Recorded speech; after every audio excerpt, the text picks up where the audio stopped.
নমস্কার, আমি ডক্টর কৌশিক সরকার, consultant urologist. আমি আজকে সিস্টোস্কোপি নিয়ে কথা বলবো। কিছু কথা। সিস্টোস্কোপি কি? সিস্টোস্কোপি হচ্ছে বেসিক্যালি পেচ্ছাপের রাস্তায় একটা ক্যামেরা দিয়ে পেচ্ছাপের রাস্তার ভেতরের দিকটা দেখা। এটা আমরা কখন করে থাকি? যখন আমরা পেচ্ছাপের রাস্তায় কোনো টিউমার সাসপেক্ট করি, যখন প্রস্টেটের কোনো সমস্যা হয়, বা ইউরেথ্রাতে যদি কোনো স্ট্রিকচার থাকে। আজকালকার যুগে মডার্ন ইমেজিং বা এক্স-রে, সিটি স্ক্যান, এমআরআই এগুলো এতটাই উন্নত মানের হয়ে গেছে যে ডায়াগনস্টিক সিস্টোস্কোপির রোলটা অনেকটা কমে গেছে। আমরা এখনই অপারেশনের আগে আমরা জানি যে কি কারণে আমরা সিস্টোস্কোপি করতে চলেছি। সিটি স্ক্যানে ব্লাডার টিউমার হয়তো ধরা পড়ে গেছে, হয়তো আগে থেকেই আল্ট্রাসাউন্ডে প্রস্টেট ধরা পড়ে গেছে, কিন্তু তা সত্ত্বেও কিছু কিছু জায়গা আছে যখন আমাদের ডায়াগনস্টিক সিস্টোস্কোপির সাহায্য নিতে হয়। ডায়াগনস্টিক সিস্টোস্কোপি কিরকম? ধরুন একজন পেশেন্টের ইউরিন দিয়ে রক্ত পড়ছে, কিন্তু কোনো সিটি স্ক্যানে কোনো টিউমার বা কিছু দেখা যাচ্ছে না। অনেক সময় এমন হয় যে ছোট ছোট টিউমার পেচ্ছাপের থলির মধ্যে, এগুলো সিটি স্ক্যানের নজরকে এড়িয়ে যায়। এইগুলো ডায়াগনোসিস করার জন্য তখন আমাদের সিস্টোস্কোপি করতে হয়। যে কোনো পেশেন্টের ইউরিন দিয়ে যদি রক্ত আসে, সেটাকে ডাক্তারি পরিভাষায় হিম্যাচুরিয়া বলা হয়। এই হিম্যাচুরিয়া যখন হয় তখন সিস্টোস্কোপি এই হিম্যাচুরিয়া ইনভেস্টিগেশনের একটা অবিচ্ছেদ্য অংশ। এই একটা সিস্টোস্কোপি ছাড়া কোনো হিম্যাচুরিয়া ওয়ার্কআপ কখনোই সম্পন্ন হয় না। এবং এই সিস্টোস্কোপি করে আমরা যে ফাইন্ডিংটা পাই, তার ভিত্তিতে ফার্দার ট্রিটমেন্ট আমরা শুরু করি।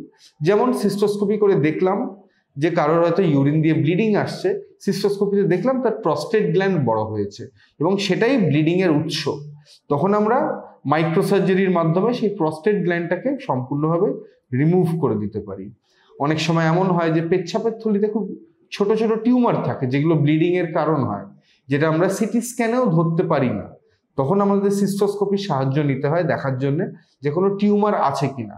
যদি কোনো টিউমার থাকে, সেটা একই সিটিংয়ে আমরা তৎক্ষণাৎ আমরা চিকিৎসা করে দিতে পারি এবং তাতে কিওর হয়ে যেতে পারে।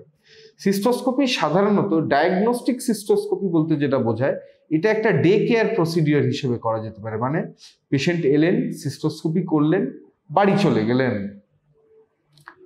আমরা লোকাল অ্যানাস্থেসিয়া দিয়ে আমাদের পেচ্ছাপের রাস্তার জায়গাটাকে অসাড় করে দিই, করে আমরা ফ্লেক্সিবল সিস্টোস্কোপ নামক একটা বস্তু দিয়ে আমরা পেচ্ছাপের রাস্তার ভেতরটা দেখি। আমরা যদি কোনো টিউমার থাকে, আমরা সেম সিটিংয়ে হয়তো আমরা অ্যানাস্থেসিয়া কমপ্লিট করে আমরা পেচ্ছাপের থলিতে যদি টিউমার থাকে বা যদি প্রস্টেট গ্ল্যান্ড বড় হয়ে থাকে, সেই টিউমারটা আমরা সেই সিটিংয়েই আমরা ট্রিট করে দিতে পারি।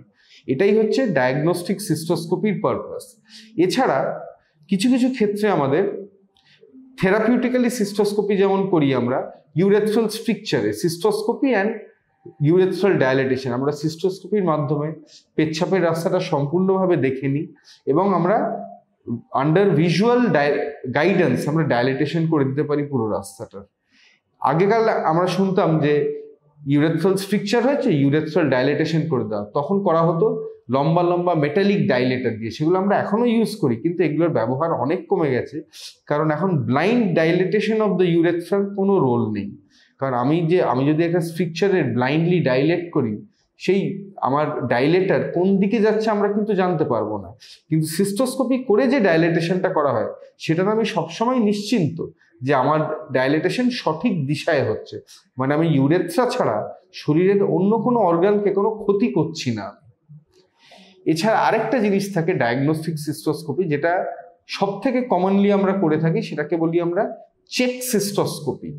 যাদের পেচ্ছাপের থলিতে ক্যান্সার থাকে, তাদের চেক আপ এবং ফলো আপের একটা মেন অংশ হচ্ছে 3 মাস বা 6 মাস অন্তর চেক সিস্টোস্কোপি করা, যাতে দেখা যে নতুন করে পেচ্ছাপের থলিতে কোনো টিউমার গজালো কি না। এই চেক সিস্টোস্কোপিটাও একটা বেসিক্যালি একটা ডে কেয়ার প্রসিডিওর। আমরা পেশেন্টকে আসতে বলি, আমরা পেশেন্টকে খাওয়া দাওয়া না করার কোনো ব্যাপার নেই এখানে। আমরা পেচ্ছাপের রাস্তাটা অসাড় করে সিস্টোস্কোপ ঢুকিয়ে বেদনাহীনভাবে আমরা পেচ্ছাপের রাস্তাটাকে দেখে নিই এবং কোনো যদি টিউমার না থাকে, আমরা আবার তারপর নেক্সট ট্রিটমেন্ট প্ল্যান, যে হয়তো আমরা বলি যে আপনি 6 মাস পরে আসুন, এগুলো আমরা তখনই ফর্মুলেট করি। আমরা এই চেক সিস্টোস্কোপি আমাদের রেগুলার ইউরোলজি প্র্যাকটিসের এবং ইউরোলজিক্যাল ক্যান্সার ডিটেকশনের একটা খুব কমন অংশ।